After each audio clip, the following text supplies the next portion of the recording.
নমস্কার বন্ধুরা, বাঙালি রান্নাঘরে তোমাদের সবাইকে স্বাগত। চলে এলাম আমার রান্নাঘরে আবার একটা নতুন রেসিপি তোমাদের সঙ্গে শেয়ার করব বলে।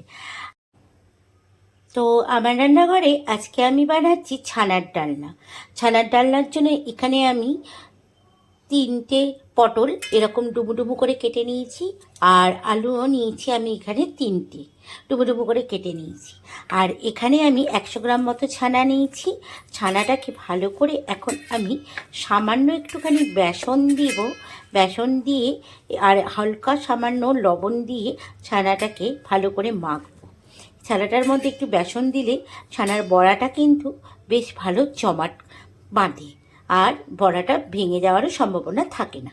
তো চলো, ছানাটার মধ্যে একটুখানি বেসন দিয়ে আর লবণ দিয়ে ভালো করে চটকে মেখে নিই। এখানে আমার মাখা হয়ে গেছে। আর সবসময় মাথায় রাখবে বেসনের পরিমাণটা কিন্তু একদমই কম দেবে, তা না হলে কিন্তু ভালো লাগবে না।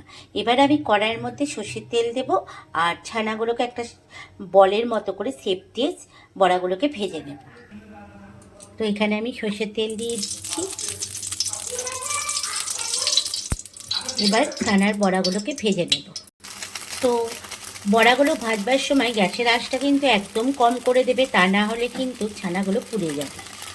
তার জন্য দেখো আমার এখানে বড়াগুলো ভাজা হয়ে গেছে লাল লাল করে।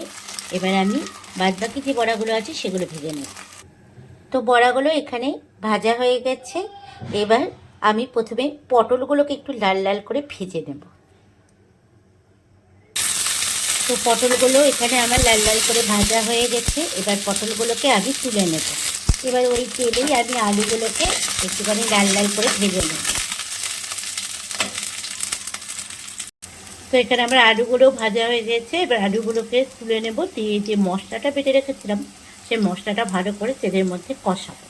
এবার ভালো করে তেলের মধ্যে মশলাটা কষাবো। এবার আমি এর মধ্যে স্বাদ মতো লবণ আর হলুদ দেবো।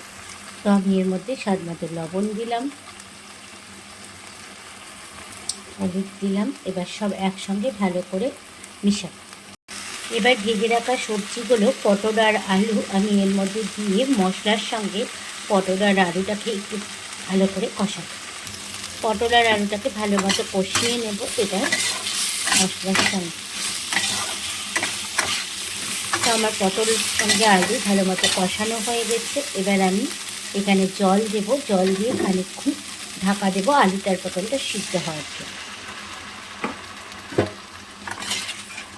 এখানে আরেকটু জল লাগবে আলু আর পটলটা সিদ্ধ হওয়ার জন্য। তো এখানে আমি ভালো করে জল দিয়ে নিয়েছি। এবার আলু আর পটলটা সিদ্ধ করবার জন্য এখানে 10 মিনিট ঢাকা দেব, দিয়ে গ্যাসের ফ্লেমটা কমিয়ে দেব। তো এখানে আমার আলু আর পটল ভালো মতো সিদ্ধ হয়ে গেছে। দেখো এই যে আলু দেখো সিদ্ধ হয়ে গেছে। এবার আমি যে বড়াগুলো ভেজে রেখেছিলাম সে বড়াগুলো এবার এর মধ্যে দিয়ে দেব।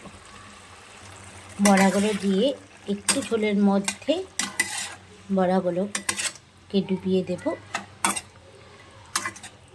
এবার আমি গ্যাসটা বন্ধ করে দেব, তা না হলে বড়াগুলো ভেঙে যাওয়ার সম্ভাবনা থাকবে। এবার এর ওপর থেকে আমি একটুখানি গরম মশলা দেব আর ঘি দেব। ঘি আর গরম মশলা দিয়ে দিয়েছি। এবার একটা পাত্রের মধ্যে এটাকে ঢেলে নেব। তো রেডি হয়ে গেছে আমার ছানার ডালনা। তাহলে এই রেসিপিটা তোমাদের কেমন লাগলো অতি অবশ্যই কিন্তু কমেন্টস করে জানিও। ভালো লাগলে একটা লাইক করো। দেখা হচ্ছে আবার একটা নেক্সট ভিডিওতে তোমাদের সঙ্গে। সবাই ভালো থাকবে, সুস্থ থাকবে। আজকের মতো সবাইকে টাটা।